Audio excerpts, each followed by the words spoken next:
My name is Daniel Ogunmodede. I'm the head coach of Remo Football Club, popularly known as jabal. Football is life. For me, football is life. Maybe without football, imagine a person like me, I can't imagine what I would have been doing by now.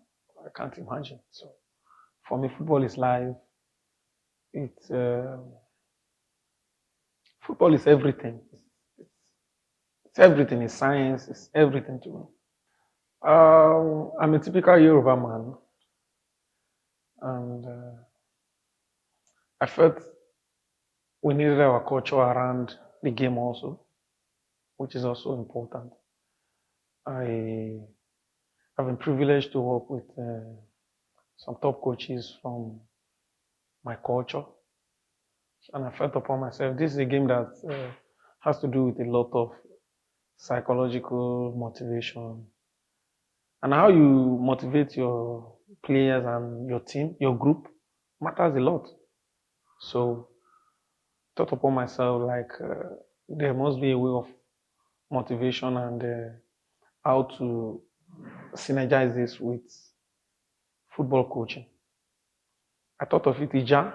Ija is a word in my language that means fight. And in order to be a good fighter, you must be consistent. It's either you fight or you are done. You will be finished. So, and in order to fight, you need to fight well. You need to fight a good fight. It's not an individual fight. It's not an individual sport.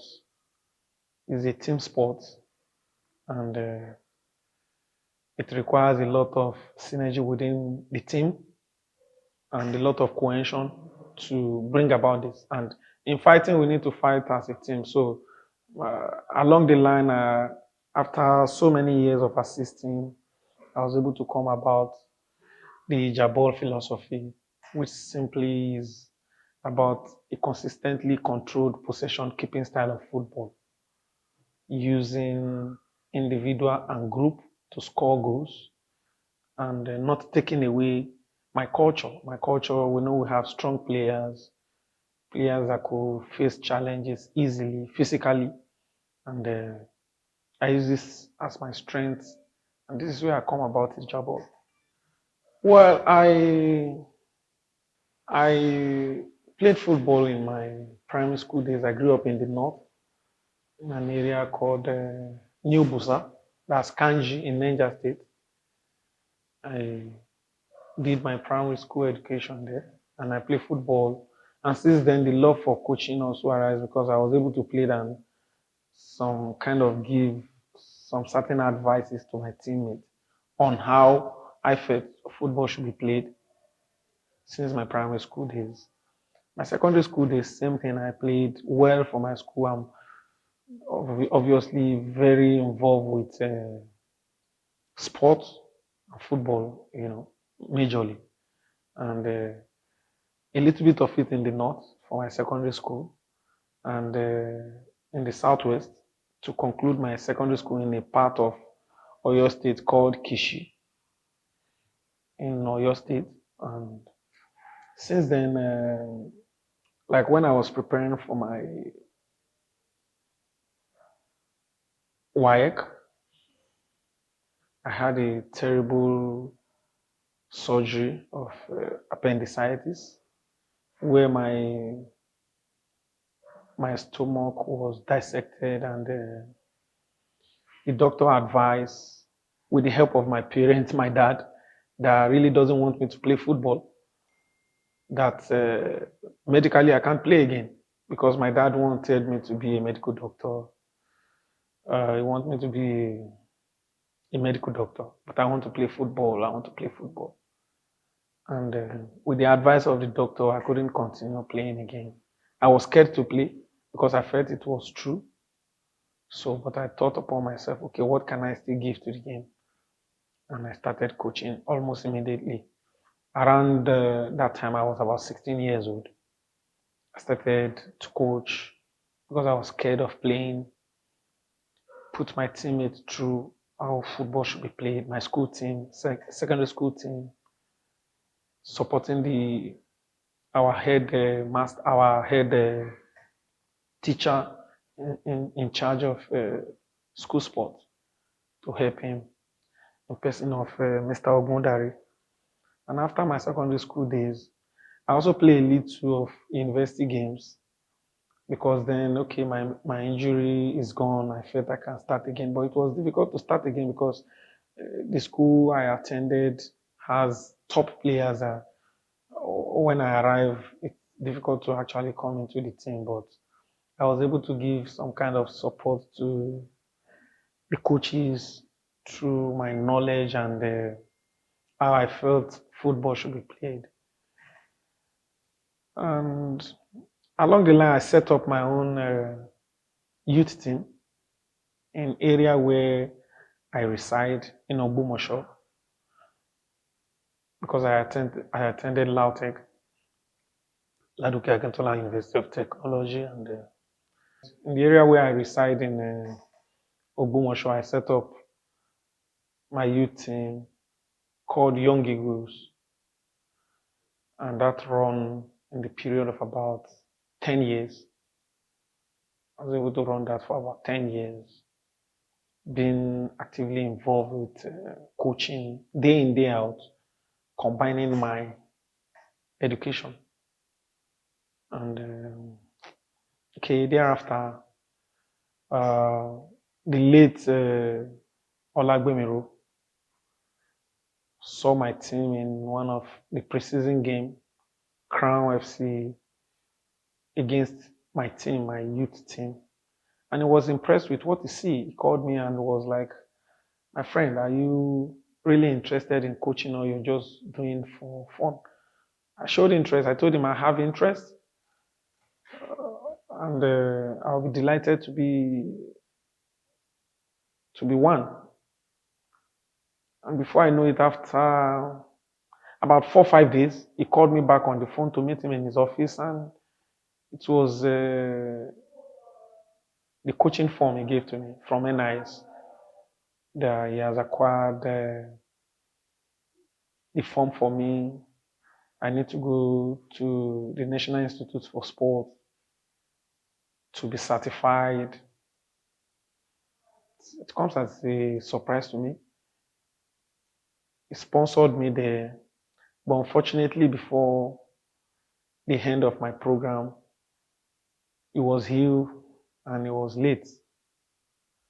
So when I finished my program in NIS, I was adopted into Crown FC as an IT student for attachment, to do my attachment 3 months. Luckily, then it was a kind of end of season with a new season coming up. And the new coach they had to bring is Godfrey Yesu. And I want to believe Olagbemiru has told Yesu a lot of things about me. So it was not too difficult for him to adopt me and accept me as a young boy coming up, that he felt I have got some potential. And I was assisting him. Luckily, that same year, first year, 2009, 2010, we got promoted to the Premier League, the first time in the history of the club. And that was how the journey started. I spent 7 years with Crown. And I left 2015 to Remo Stars as assistant coach. 2016, I was the youth team coach, under 19 coach, and the assistant coach in the first team with Nduka Ogba. My first year, 2015, I came and assist Uche Okagwe. And 2016, we started our under 19 in Remo Stars, first under 19. And I was the head coach of the under 19 and also the assistant coach of the first team. I tried to combine this. 2017, I was the director for youth football, where I have the responsibility to set up the youth academy of having the under 13, under 15, 17, 19. I was the director for youth football. I set it up. I started the project and was also the head coach to the first team for Boboyi. I was the head coach to Boboyi, while Boboyi was the technical advisor. And along the line, year passed, 2019, I was given the mantle of the first team as the head coach when we relegated. Unfortunately, with hard work, perseverance, dedication, determination, we got back to the NPFL. We promoted. No, sorry, the 2019 when I got the job of the first team head coach. 2019, after 3 matches in the NNL, COVID came. COVID came, and the league was suspended. So we had to wait a long time. And after that, we started the next season around 2020, where we now promoted the team back to the NPFL. And after that, I got an offer from Ferenc in Portugal. And I took it upon myself as an opportunity to learn, to make it an educative journey for me to learn, because football coaching evolves, and I think I need to evolve with it. So I took upon myself the challenge, go to Portugal as a second assistant coach. I was there for a whole season, and after the first season, I think the team continued and were on the right path, did well, end up getting the Confederation Cup ticket, and I was called upon to come and continue where I stopped. I don't have choice. It's an opportunity to try to see how much I have learned, how much I have gone evolving with the coaching job. And I took up the challenge again and come back to Nigeria. The first season, which was last season, we played an abridged league. In the continent, in Morocco, we got a draw. In Nigeria, we were out with a goal. But in all, it was a fantastic performance. We did very well for me in my personal evaluation. But I felt we can still do more. We can do better. We can always be better. We played the abridged league. We did so well. We came second with a lot of ups and downs. We qualified for the Super 6 in Lagos. For me, I think we were supposed to win the league. But unfortunately, we lost it with just a goal margin. Same point with Enyimba, but we lost the league on just a goal difference. This was really painful for us, but we take consolation in the qualifying for the Champions League. We participated in the Champions League also. It was a fantastic outing for us. Nevertheless, we were out in the first round. We were unlucky. The new rule came up that there is no second round play for Champions League. But nevertheless, it was a sweet experience for us. And now here I am today. In the dressing room, I am what the game brings to me at that point. Sometimes it requires that I'm calm. I am. Sometimes it requires that I am wide. I am. There is no specific behavioral pattern for me in the dressing room. It all depends on the situation of the game. The game is my gauge. The game determines what I am, what I will be in the dressing room. Sometimes it requires that I'm calm. I need to be calm to show leadership. Sometimes it requires that I need to be wide, I need to be hop on it all. I do. Doesn't matter. What matters to me in the dressing room is how cohesive my group is, my team, how ready they are to challenge, how focused they are, and how determined they are to get the needed result. Because imagine at this level, it is performance level, not developmental level. This is a performance level where everything that counts is about result. And for me, that is what matters most. Result, result, after result is result. Well, for quality of players, not so much changes.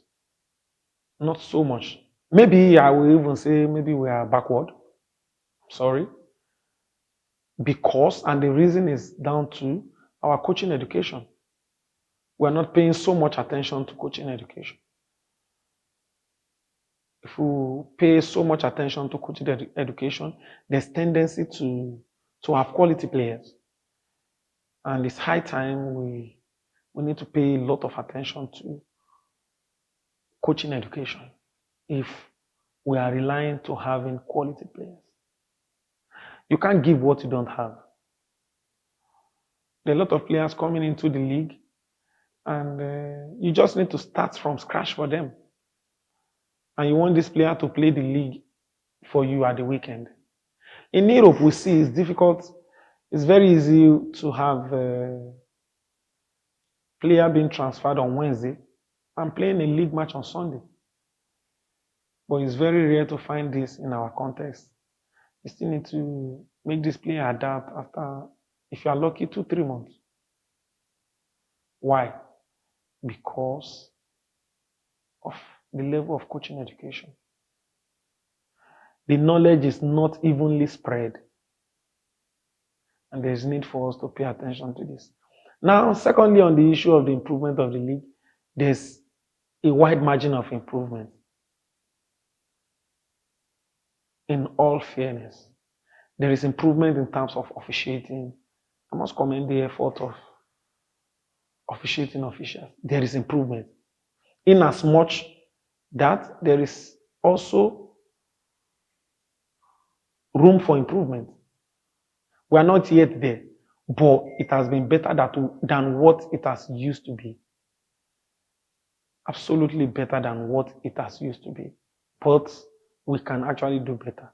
In terms of organization, also there's improvement. In terms of infrastructures, there has also been improvement. In terms of security in match venues, there has also been improvement.